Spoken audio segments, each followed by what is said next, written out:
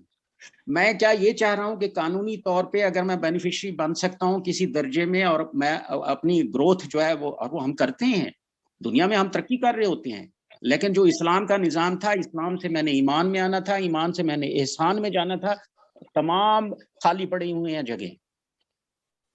اور میں نے وہاں دیکھا تھا، اگر میں میٹرک میں تھا تو میں نے ایف اے بھی کیا، میں نے گریجویشن بھی کی ہوگی، میں نے ایم بی اے بھی کیا، میں نے وہ اپنا بزنس بھی کیا۔ میں دیکھو وہاں آپ کو ایک گروتھ مل رہی ہے، اور وہاں آپ وہیں کھڑے ہوئے ہیں جہاں پہلے دن شروع کیا تھا۔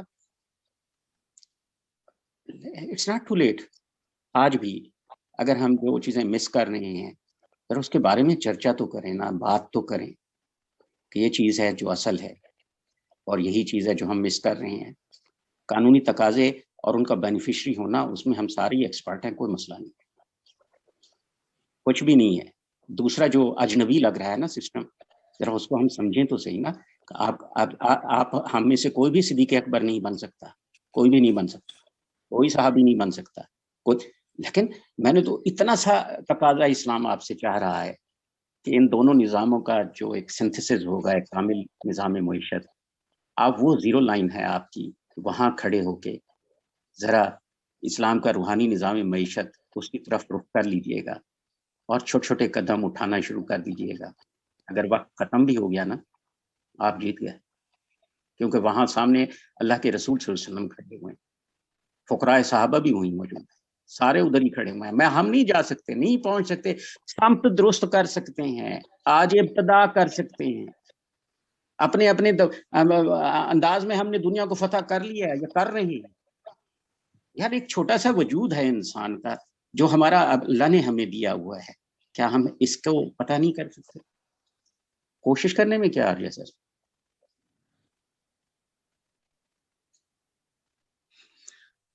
بہت بہت شکریہ عاصم صاحب. میرا خیال ہے کہ ہمارے حتمی سوالات اب اگلی قسط میں ہوں گے، جن سے یہ باقی کے اگر کوئی اشکال ہیں تو وہ انشاءاللہ دور ہو جائیں گے. آپ کی تشریف آوری کا بہت بہت شکریہ.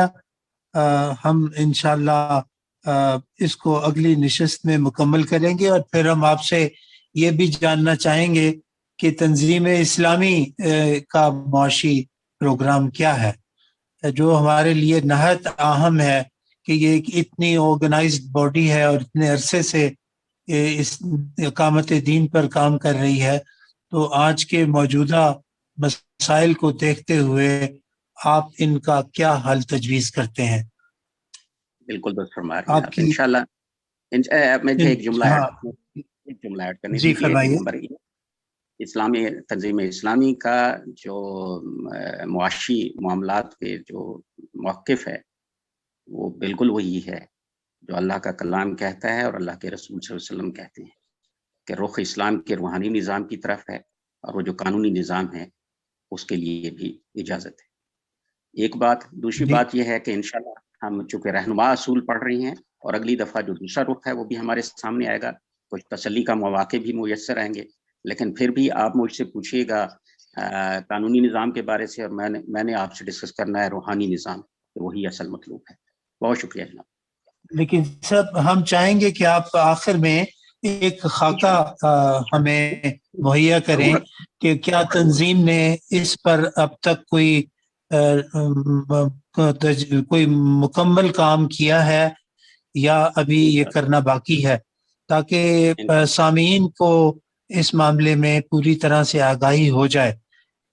کیونکہ ہم مختلف دینی جماعتوں کی جو کاوشیں ہیں اور جد و جہد ہے اقامت دین کی، وہ آج کے مسائل کی روشنی میں ہم ان کا مطالعہ کر رہے ہیں. تو انشاءاللہ ہم اس کو اگلی نشست تک ہم انتظار کریں گے. اور آپ کی تشریف آوری کا بہت بہت شکریہ.